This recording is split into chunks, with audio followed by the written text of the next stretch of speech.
Hey guys, Jev here, coming at you with another guide. Today's topic, the Arms Warrior patch 4.3.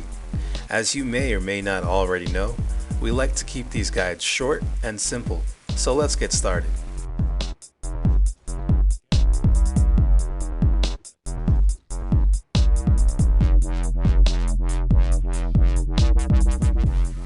Let's begin by discussing the stat priority list for an Arms Warrior. First on the list we have Strength. Strength cannot be reforged into, so we should get as much of it as possible. After that, we want to make sure we've reached the hit cap of 8%, followed by the expertise cap of 26. Next on the list we have Crit. This is our favorite secondary stat and gives our abilities a chance of dealing extra damage. Going down to the next stat we have Mastery, which grants our melee attacks a chance of dealing an additional melee attack for 100% of the normal damage. Last on the list we have Haste. This is our least favorite stat and should be reforged most of the time. Next, let's talk about Gemming. Do not ignore the socket bonus if the bonus is at least 10 strength. If the bonus is not this, then go ahead and ignore the socket bonus by gemming a plus 50 strength gem. Now that we've got that out of the way, let's talk about how you should gem if the bonus is worth gemming. For every red socket, you're going to want to gem plus 50 strength. For every yellow socket, you should have plus 25 strength and plus 25 crit. And for every blue socket, you should have plus 25 strength and plus 25 hit.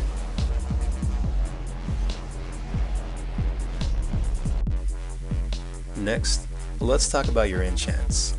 For your head slot, you should have plus 60 strength and 35 mastery. On your shoulders, plus 50 strength and plus 25 critical strike rating. On your back piece, plus 65 critical strike rating. Over here on your chest piece, you should have plus 20 to all stats. And for your bracers, plus 50 strength. Over here on your gloves as well, you're going to have plus 50 strength. Don't forget to add a belt buckle. This will allow you to socket an extra gem.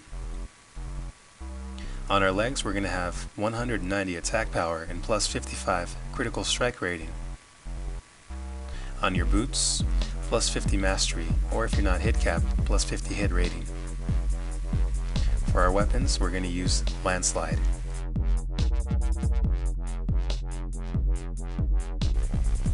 Next, let's talk about Reforging.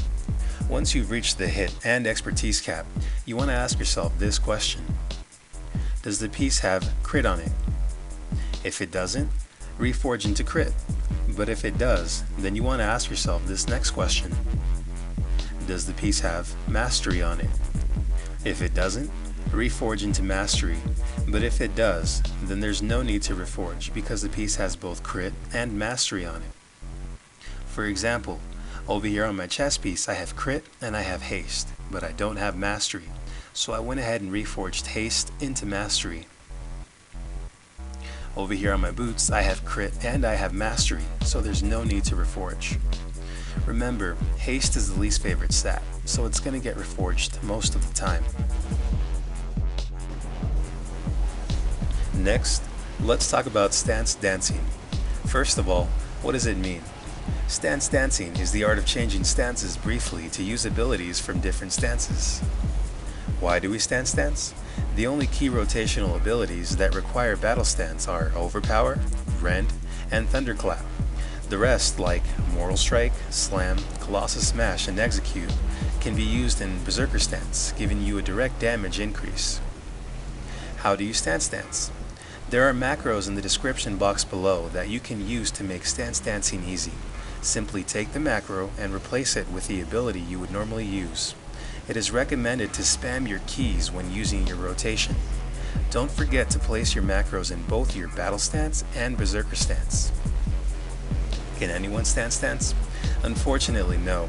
If you experience more than 300 milliseconds of latency, then stance dancing is most likely not for you. At this point, you would be better off DPSing in battle stance until the execute phase, where you will switch to Berserker Stance. Now that we've got that out of the way, let's talk about the priority rotation of an Arms Warrior.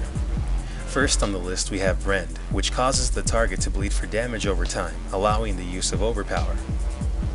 After that we have Mortal Strike, which will refresh Rend, our slaughter buff, and has a chance of increasing our physical damage by 10%. Next, we have Colossus Smash, which will allow our abilities to bypass 100% of the target's armor for the next 6 seconds. This ability should be used when available, but only if the debuff is not already present. Going down the list, we have Overpower, which, thanks to our talent points and Taste for Blood, has an additional 60% chance to crit. After that, we have Slam, which we will use as our filler when the abilities above are not available. Last on the list we have Heroic Strike, which we can use off global cooldown, but only during Deadly Calm, Battle Trance, or if you have at least 70 Rage. For the execute phase, your priority rotation will look like this.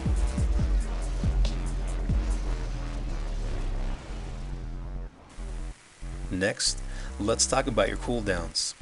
Deadly Calm has a 2-minute cooldown and will make your abilities cost no rage for the next 10 seconds. We can spam Heroic Strike in our rotation at this time. It's recommended to use Deadly Calm as soon as possible so that we may use it again later on in an encounter. Deplete your rage as much as possible before using this ability. Next to that we have Recklessness. This has a 5-minute cooldown and will grant your special attacks an additional 50% chance to critically hit, but it also increases your damage taken by 20% for the next 12 seconds. In some cases, it's best to use this ability near the beginning of an encounter so that we may have it ready for our execute phase.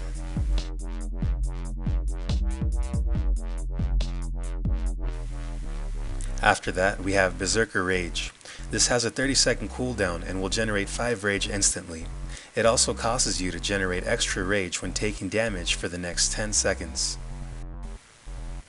And over here we have Inner Rage. This has a 30-second cooldown and will reduce the cooldown of Heroic Strike and Cleave by 50% for the next 15 seconds.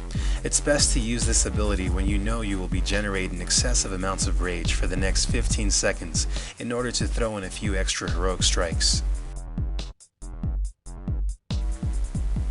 Next to that we have Sweeping Strikes.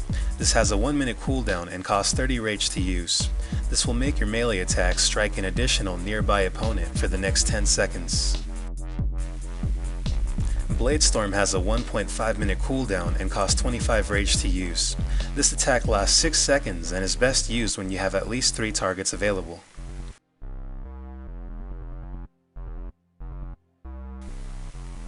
Over here we have Battle Shout. This has a 1-minute cooldown that will increase agility and strength of all raid and party members within 45 yards by 549. We can use this ability to generate 20 rage whenever we need it. Last on the list we have Shattering Throw. This costs 25 rage to use, has a 1.5 second cast time, a 30-yard range, and a 5-minute cooldown. This ability hits the target for damage and reduces the armor of the target by 20% for the next 10 seconds.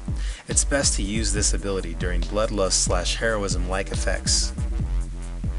That about sums it all up. If you found this video to be helpful in any way, don't forget to subscribe, like, favorite, or even comment down below if you have any questions about the video. If you would like to view the spec and glyphs that I highly recommend, along with all of the macros used in this video, then go ahead and check out the description box below. And remember, friends don't let friends do bad DPS, so spread the word.